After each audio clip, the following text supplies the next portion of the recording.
Dr. Pamela Cantor, Jim Shelton, two good people I know well. Welcome to this conversation. Thanks so much, Carlos. Let me start by asking where both of you are right now, because I know all of our lives have moved around a little bit during the last 6 months. Pam, where are you based right now? Right now, I'm based in Northwestern Connecticut at home. And Jim, are you also on the East Coast, or where are you right now? I am. I'm based in Washington, D.C., where I was born and raised. Born and raised. Okay, well, you know, actually, it's a perfect segue, because before we get into this conversation about the American dream and really creatively reimagining what's possible going forward, I want to start by giving people maybe who don't know a little bit of your background. And so, Jim, if you don't mind, maybe I'll start with you. Give me, I like to say, how did you come to be in this conversation on this stage, which is my way of asking you for kind of a 1-minute bio. Yeah, so as I said, I was born here in Washington, D.C. I grew up in the part where people tell you not to go, and realized that my educational experience in particular was very different than most of my friends in my neighborhood, and it played out over the course of my life. So when I went to college, even though I had thought I wanted to be an educator, my mom said, no, you need to go make money, and I did computer science and engineering kind of stuff. I always kept the education and youth development work in my life. And I did in a variety of forms, whether it was tutoring or substitute teaching. When I went to graduate school, I did both my business degree and my ed degree. The summer between the 2 years, I worked in LA, which happened to be the year of the riots. And so I worked on Rebuild LA and learned that there's no silver bullets. When I graduated, I took time off to go to South Africa to help get ready for the free elections before I joined McKinsey full-time and did management consulting, and then investing, and then I was an entrepreneur for a while, and then sold my company and moved into the nonprofit sector, primarily focused on education, but always keeping my eye on the broader set of resources and tools that were needed to help people progress. And then I moved into the federal government when President Obama became president, and Arnie Duncan, the Secretary of Education. Finished off as deputy secretary, and then moved back into the private sector, running a tech company as president and chief impact officer for a while, and then moved over to the Chan Zuckerberg Initiative to help them launch, and then have since then joined Meridian Partners as the chief investment and impact officer to try and drive economic mobility at scale across the country. So interesting. So you've had an opportunity to be an investor, to be an operator, to be a policy official. Anything missing? What seat at the table? And you've been that student yourself. What seat at the table, if any, have you not had a chance to do? I've not been a day-to-day teacher. You know, I've done it part-time and in different contexts, but the hard work and the work that deserves all the glory of being in there every day with a class of students and helping them succeed, that's the work that I haven't done. And Pam Cantor, where did you grow up, and how did you come to be in this conversation about education, about equity, about kind of boldly reimagining the American dream? Carlos, I knew trauma as a child, and that is the experience that caused me to want to go to medical school and become a doctor. My life was turned around by the good fortune of meeting the right person to help me at the right time. And he made me believe that I could do anything. So there was a big climb to being able to get into medical school. But I went there with the idea that I was going to study trauma and how trauma affects the lives, the learning, the life of children. And so when 9/11 happened, I was known as a trauma doctor in New York City. And I was picked by the New York City DOE to assess what the impact of that crisis was on New York City's public school kids. That's a piece of my history that's coming in handy right now as we face the COVID crisis. But during that time, when I started to work on a study about the effects of 9/11, what came out were that the greatest effects of 9/11 were not in the ground zero schools. They were in the communities and schools of deepest poverty. And I went to visit those schools, and I saw children, like the children who had been in my practice, children for whom adversity was the trauma in their lives. And that was the point at which I founded my organization, Turnaround for Children, that was dedicated to building out the tools, the resources that could turn any school into a positive developmental force in a child's life. And now that's what I get to do, but not as the CEO. I get to spread this particular gospel in lots of different quarters. Let me ask you what you see today, Pam, because the last 6 to 8 months obviously have been extraordinary between the pandemic, the conversation around race, what's happened in terms of the recession, now a monumental presidential election. I know this is a big topic. I know we probably could talk only about this, but how do you see what has transpired and what is possible? Are you looking at the last 6 to 8 months and walking away a little more pessimistic? Are you more optimistic? What do you see? Let me start with what makes me optimistic. My optimism comes from understanding the science of human development, because the science of human development is fundamentally an optimistic story. My life story was an optimistic story. And I believe that the things that govern what can happen to children are the environments, experiences, and relationships in their lives. What we know today is that even determines the expression of their genes. So what makes me optimistic is that if we had the will to use what we know today, and I think that's what we're going to talk about in this panel, that we could use this disruption to do something which our 20th century system was never designed to do. And that is to unlock the potential and the talents and the skills of all of our kids, no matter what their developmental starting point. So for many kids today, that developmental starting point is going to have a lot to do with COVID, and it's going to have a lot to do with race, but it's possible to do. And so say more about that, Jim, because everybody would want to believe what Pam is saying, that it's possible to turn this difficult moment into something much better. But is it really, in a world in which you have pandemic, you have so many disparities laid bare, you have a president who hesitated on the biggest stage to kind of clearly repudiate white supremacy? Is that truly meaningfully possible if you're one of those kids in a low-income school? Yes, I still believe it's possible. If we hold our democracy, if we hold on to this republic, the history of this country has been that though we've gone through some of the most troubling times, we've done some of the things that could be considered the most cruel to human beings, and we've had fundamentally inequitable systems.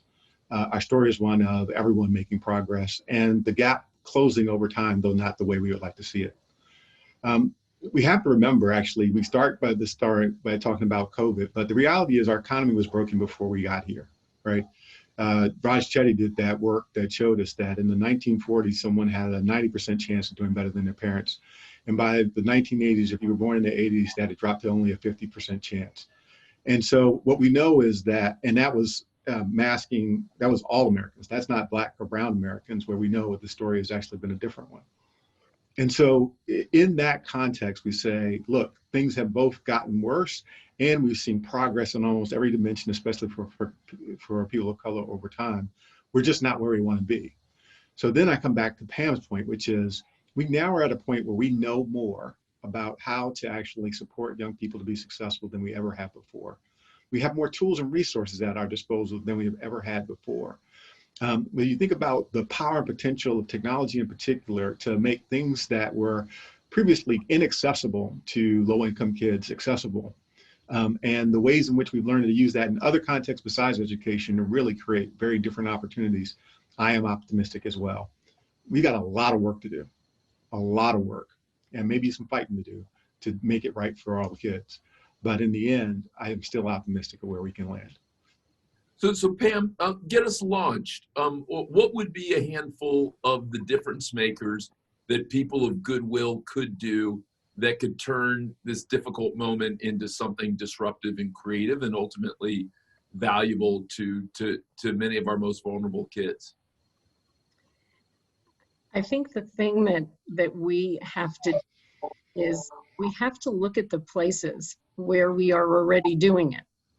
And there are places, school networks and schools that are actually designed for the development of the learner, designed for kids to be successful, no matter what their starting point. But where this all breaks down is around how we get these successes to be scaled. And there are elements that would make that happen. So I'll give you one example. One example that is direct from the science, and that is that relationships are the center of all learning. Okay, we know that. We know that relationships drive the development of the brain, they ignite learning, and they also are the most important mechanism for managing stress. So the idea that we don't have schools today that are designed around kids being connected to deep and enduring and positive relationships is crazy, that we haven't done that. But we also know a lot more about the elements of a highly successful school. Okay, relationships are one. Culture where kids feel that they deeply belong because they recognize that their culture is valued. Supports that are comprehensive at every level. Learning experiences that are relevant to the kids where they actually feel like they are driving the learning isn't just happening to them. And one of the most important, and this one is really a gap in our current system, is the intentional development of the skills, mindsets, and habits that all successful learners have. It may come as a shock, but our 20th century system was not designed to develop a learner. Okay, it was designed to deliver content. And right now, all the skills that we are going to use to adapt to this crisis are 21st century skills. Those are the ones that all of us need to have. So in that design for the future is the intentional development of that skill set. We call them the building blocks for learning. Pam, where do you see this happening best? Because you're saying that there are good examples. We do know what works. And a central question is, can we scale it? Make it plain. Where are some of the places that you see it really working well? So, there are innovative organizations like Big Picture Learning would be one, where you are going to be looking at schools where education is highly, highly personalized and driven by the agency of the student. Then you have Highline Schools, which is another school network where this is going on at more than the school level. You have individual schools like Valor, and you have also lots and lots of innovation going on now, actually triggered by this crisis, because there are learning pods, there are innovations going on at school, there are micro schools. This is a moment where there are going to be tremendous energy around innovative school designs. And Jim, what is the way to scale this and to bring some of the things that Pam is pointing out at Highline and Valor and other places to life?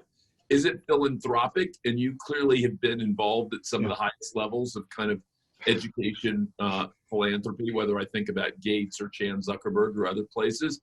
Is it the government? Obviously, Deputy Secretary of Education, you got to see that opportunity. Or perhaps is it the private sector, which probably would cause a lot of doubt on the parts of lots of people. But where do you see it? And I'm sure you're going to say some combination, but there's probably a leader in there. Who can drive the rapid scaling of these best practices and best lessons? Yeah, in the end, rapid scaling to when you start talking about millions of children, not thousands of children, millions of children, is going to happen because government leaned in a significant way. And the ways in which it's going to be really important in this context is this. One is that what Pam described is a much more holistic view of what we're looking for each child. And one of the things that we've learned is that our government can incent good behavior and it can incent bad behavior. If you create a system that says, hey, we want to support you and reward you and fund you to address the broad set of needs of children, then people will turn attention to that. If you say we're going to only focus on a narrow set of things, people will focus on that too and leave the other things that might be important out. So government has a really important role in both giving the tools and resources and structures and using the accountability systems that it has to say, we need to pay much more attention to the whole child. The second thing is that the reality is that the vast majority of sectors in our country that have robust R&D ecosystems are funded by the government to do that R&D work. We tend to forget about the fact that the government is providing the $80 billion for health research and the $80 billion in defense research.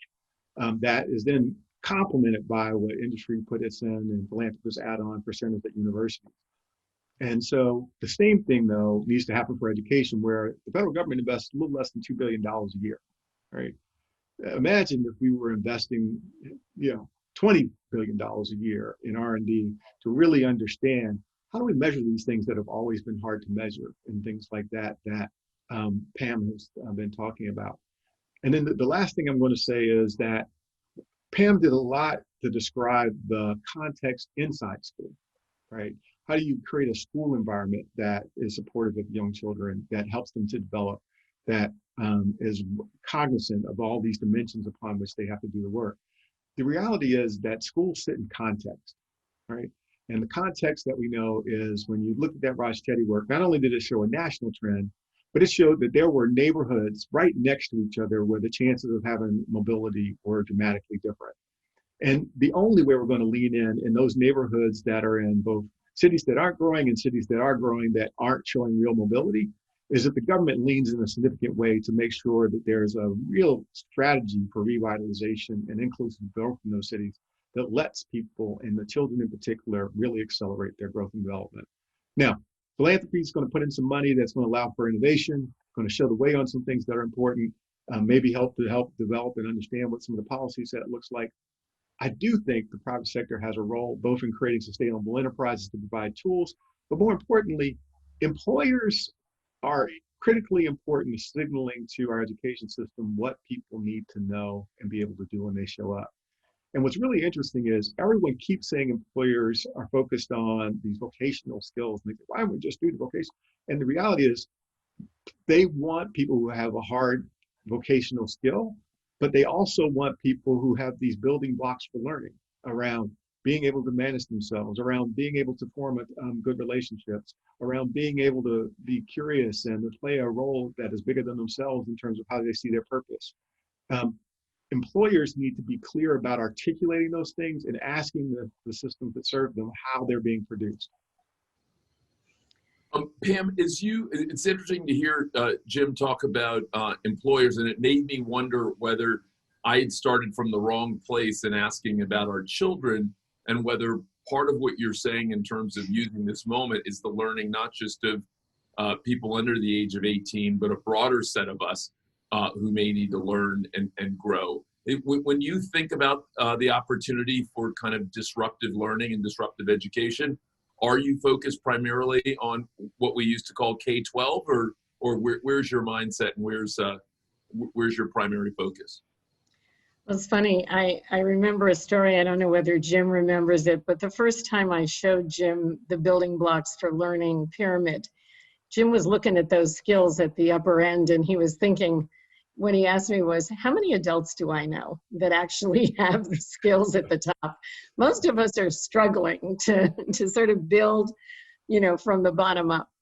But the fact is, the greatest thing about that skill set is that it's a malleable skill set, that these things can be built. And it begins to move us from this idea of, oh, she's talented or he's talented, to, oh, this is something that can be cultivated and nurtured in people so that their imagination, their creativity, their curiosity are unleashed. You ask me, how early does this start? Really, really early. Okay, development starts really, really early. And, like a lot of things in our education system, including the relationship between early child and kindergarten. Okay, it's an artificial bridge, but it's a treacherous bridge because many children don't have good, solid early childhood experiences, and they land in kindergarten without the equipment and the tools to be able to navigate the start of school. And if gaps start then, those gaps get carried forward in time. But if development were thought of as what it is in life, that it's a continuum, It starts with early brain development, early childhood, and a continuum straight into K-12. And as Jim pointed out, into adulthood, where many of us are still hoping to achieve those higher order skills. Oh, sorry, Jim. Go ahead. I was going to say, Pam said it nicer than I did. I said, I know some adults, including myself, who are missing some of these blocks. That's what I said. And the second thing I said, I just wanted to put a highlight on a point that Pam made, which is, yes, it starts early and people do miss out on blocks, but it is malleable. And so there's actually not such a thing as being too late. That people throughout their lives, there's a mythology that if you don't develop these things as kids, it's too late. Yes, it gets harder. Yes, you form habits that you have to unwind. Yes, you have to unlearn some things. But one of the most important things that Pam has taught me is that we continue to be malleable throughout our lives, that our brains continue to develop throughout our lives. And the habits and mindsets and mental models that we form can be reshaped over time. We just have to be more deliberate and learn a lot more about how to do them well. Is that fair, Pam? That is totally fair. And it usually is a set of important relationships in your life that inspire you to take that additional step, discover your developmental range, somebody who sees your proximal zone of development, which you and I have done for each other over many years. Yeah. Can I say one last thing? I know you got another question. It is that to the point about the adjacencies, right? I do believe that there are things that we can learn much more easily and quickly by looking into workforce development and looking in post-secondary, as opposed to working with small children where there are just more certain concerns that become more prevalent. But the opportunities that we have to innovate more quickly in the workforce development space or post-secondary education could teach us things about learning that are generalizable, and then we can roll back into how they apply to young children. Yeah, that's interesting. And if in fact there would be an opportunity to extend some of those workplace programs for people who have kids at home, do you know what I mean? In other words, to share some of that learning, much in the way that maybe sometimes we've shared things in the reverse, meaning there may be things that the kids were learning that they ultimately taught the parents. Maybe there may be opportunities to reverse engineer that as well. Carlos, there are two things, but one of them is so important today because we have some really huge problems like the over-incarceration of young people, opportunity youth, people who want to climb back into the social system and economic system of our country. And if skills were not malleable, I could be very pessimistic about their ability to do that. But because skills are malleable, including these 21st century skills, these are things that kids can pick up at many, many, many different ages. And that's where we should be investing when we're thinking about how kids can enter the workforce or re-enter society or re-enter education. It's malleable and doable. Pam, how much, you started to touch on it there. We haven't really directly embraced the question of race here. And yet I'm sure you and Jim and lots of others would say that unless there's a greater level of racial honesty, we're probably not going to implement any of these, what may seem to you like obvious ideas, thoroughly, quickly. Do you agree with that there's a fundamental racial reckoning that's almost a prerequisite in order to make the kind of progress you're talking about? Or do you think even as people begin to come up to speed with some of the racial issues that are clearly there, that we can still actually do some of the rapid scaling that you'd like to see? I actually was going to introduce two things that I believe are at that level of necessity. One was going to be race. The other was to get into the subject of measurement, which is another thing that constrains our ability to do many things that we're talking about right now.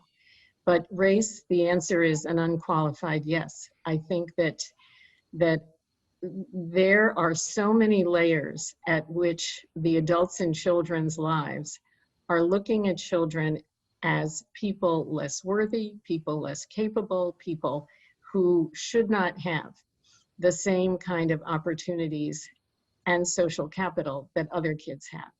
And we have to unpack that, and we have to unpack it in ourselves, because we are the key that unlocks the potential in kids.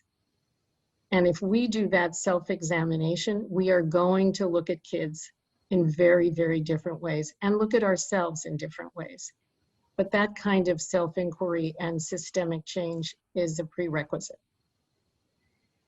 Ma'am, how open are you finding good friends and colleagues, particularly those who are white and in positions of power, who have the ability to really partner ambitiously on some of these things? How honest a conversation around race are you finding is actually being had? It's variable. The thing that I have been really happy about and proud of is Turnaround, my organization declaring itself as committed to being an anti-racist organization and putting the work into doing that, doing the reflection, changing our practices, and understanding what each of us brings that is still unexamined in our attitudes and our beliefs. But I still think there's just, this is a mountain and there is a long way to go. I think there's openness, greater openness. My fear is that the events that have happened this spring won't endure long enough to bring about the kind of change that needs to happen here. But I'm certainly going to be one of the people working to make sure that that does happen. Jim, talk about the two things that Pam pointed out, both race and measurement. Sure. And again, you've been involved in both of these questions from a variety of angles. Is there a particular moment here to make meaningful, sustainable progress on either, or is it a mountain, and is it going to be a longer slog, and therefore those may actually make it harder to make the kind of scaling change that both you and Pam are hoping to see? Yeah, I think the answer is and both. It is yes, it is a mountain. Yes, it is going to take a long term, and yes, there are things that we can do right now. On the issue of race, I think that there are two things I want to highlight. One is, I think that pretty quickly we have to, there is a need for the racial reckoning. There is need for a complete ownership of what has happened in this country. And I think it needs to happen at the societal and systemic level, and it needs to happen at the individual level. But then what I really am anxious for us to get to is, how do you then move on to what comes after guilt and shame? How do you say, look, you as a white leader, atone if you feel like it, but really I need awareness, that you are aware of the privilege for which you move in the world and the ways that has played to your advantage and the disadvantage of others. Be accountable for those things. Be accountable for changing not only your behavior, but the context in which you control and the influence that you have. Take action. Don't just talk about it and think about it, but do lean in yourself. Be an ally when there are others that are acting in ways that are actually counter to this. Be actively anti-racist. Call people out and push back on it. Don't let it slide by and be a part of the norms around you. Those kind of things are things that I'm looking for from, frankly, from everybody, in particular from white people who are wondering what their role in this is going forward. And I think that if folks can take that on, which is not a small task, then it begs a set of questions about why have our systems consistently failed our kids that didn't look like what was previously the majority in the country. And it goes to those fundamental beliefs about and expectations that Pam talked about, but it also goes to the kinds of investment and disinvestment that happened over that period of time.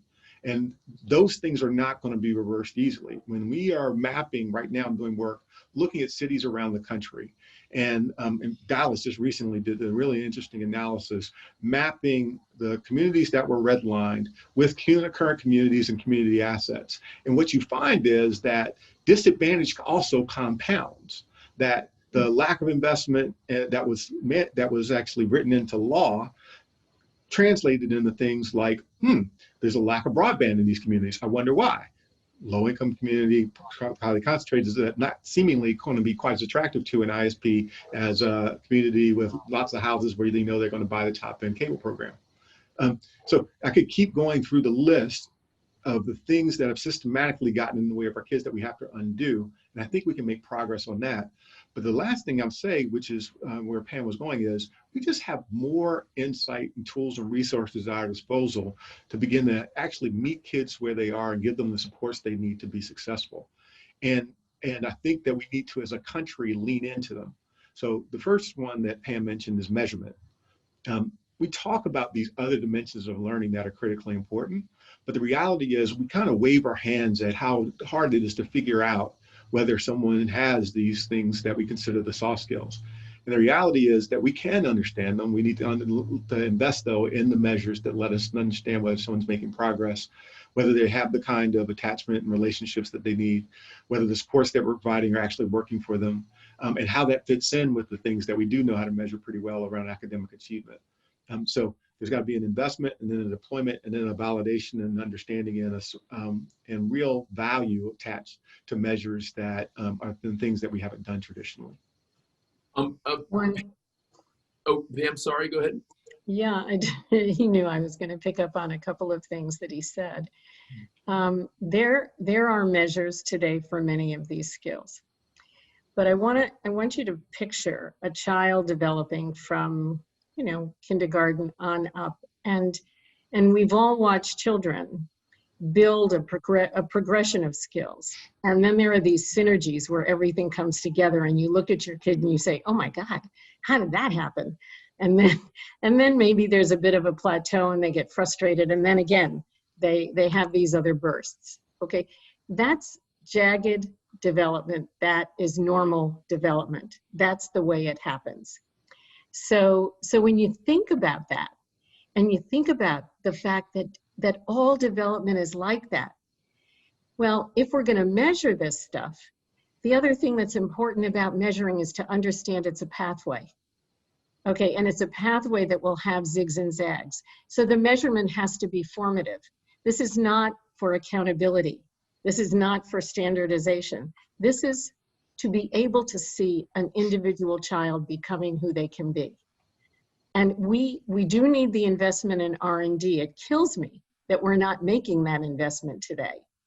But there is a foundational knowledge that exists today for how to do it that actually exists.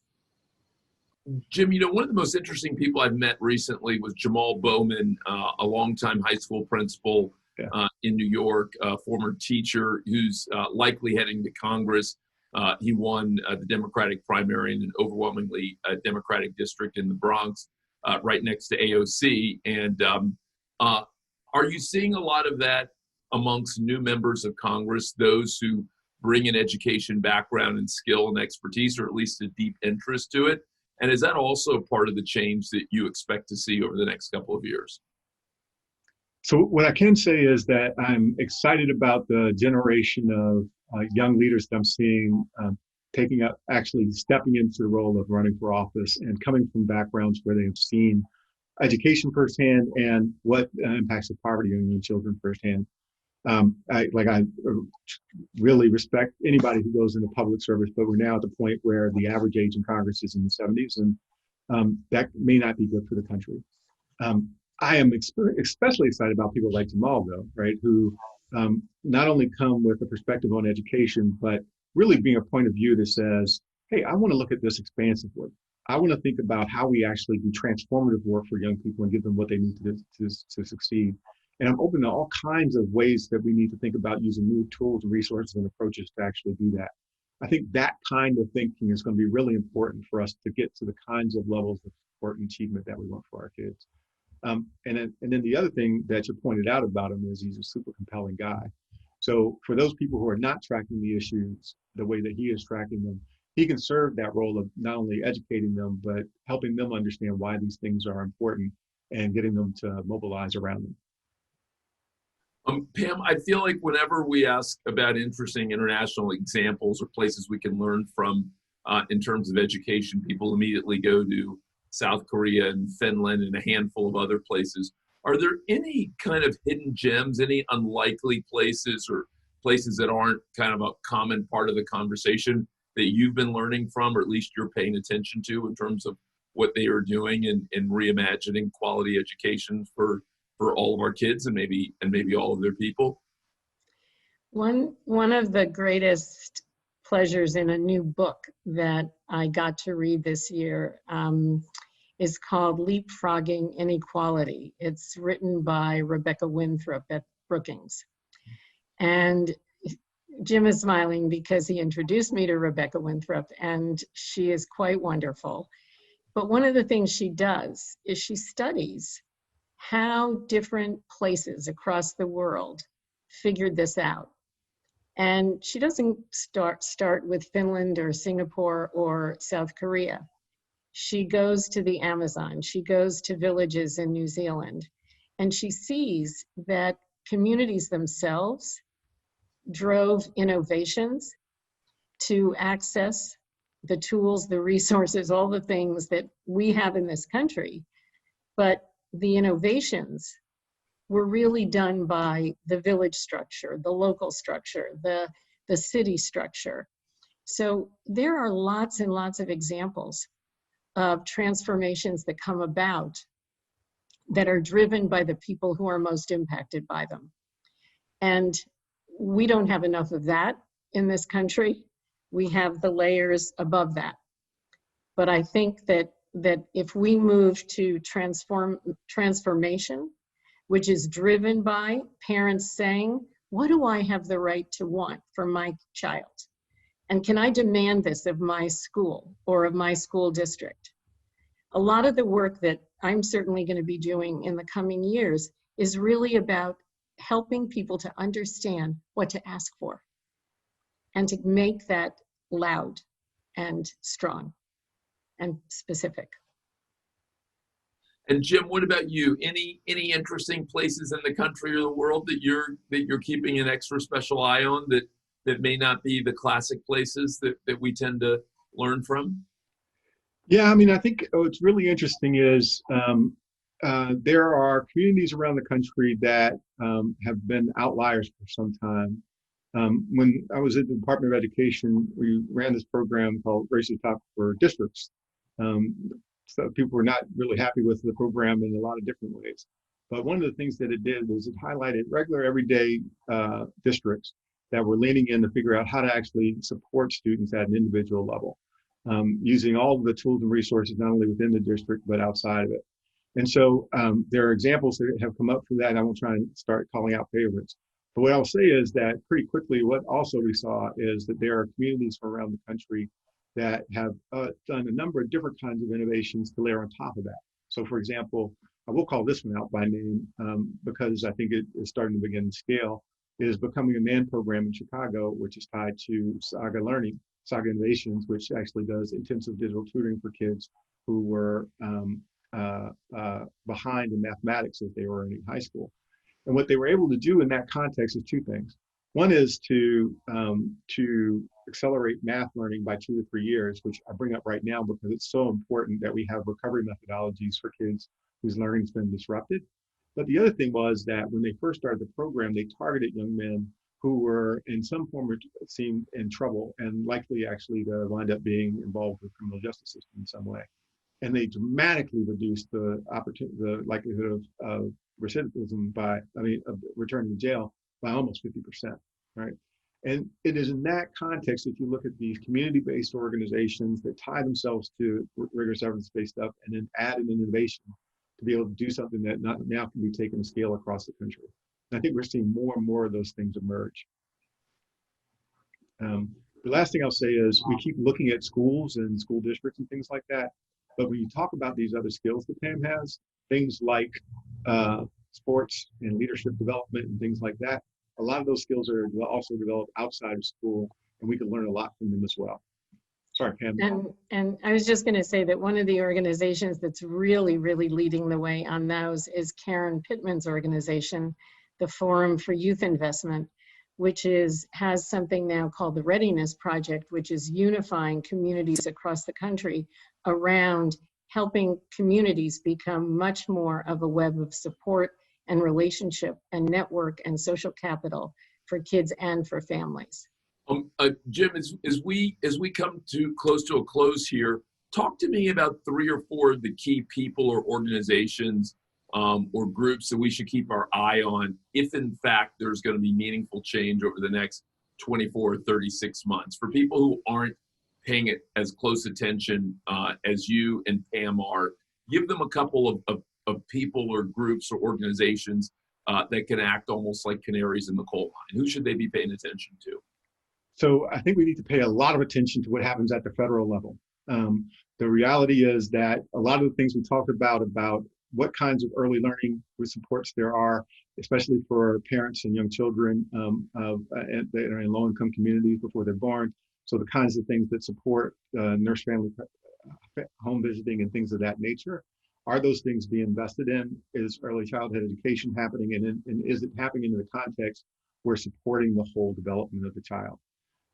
Also, at the other end of the spectrum are the other kinds of supports that are needed in a community where you can actually start to reverse the impacts of poverty being addressed. Are you focused on the built environment and the economic environment and whether there are jobs and good pathways to the jobs?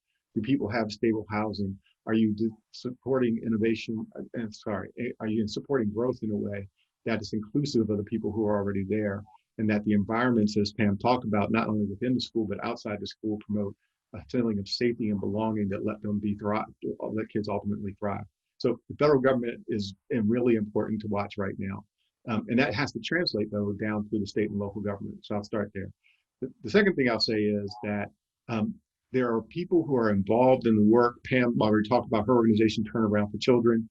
There's like a Melina Unkefer who's doing great work out with a program that is funded specifically around the intersection of executive function and math.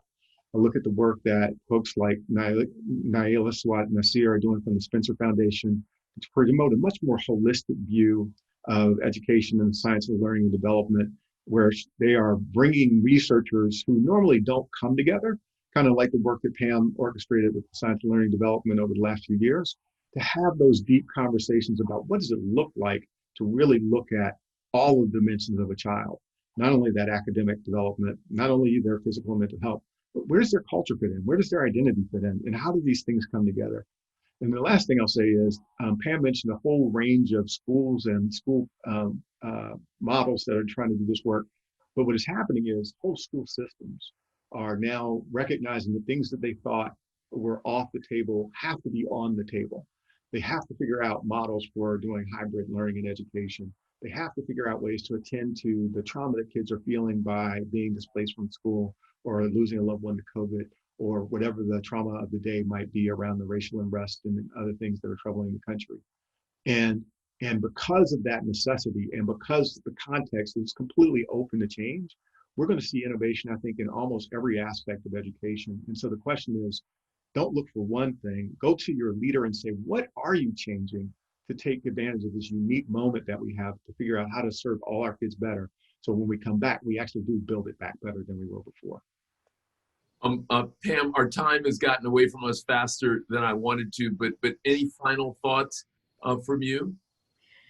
My one final thought is what my co-panelist last night said, and she said she's very famous for saying the words, why not?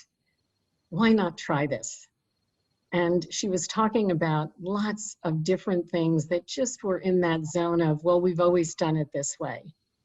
And I think we're in one of those moments where we should push at every level of the organizations that we're associated with to just say, why not? And really do the thing that is about developing the wholeness of kids. Pam, what a wonderful place to end. I also think about Bobby Kennedy saying something similar. And so I hope that people will keep that in mind. I hope that those of you who joined us today enjoyed this. Hope you'll share it with other people. For Pam Cantor and for Jim Shelton, I'm Carlos Watson. Thank you for joining us on this panel today.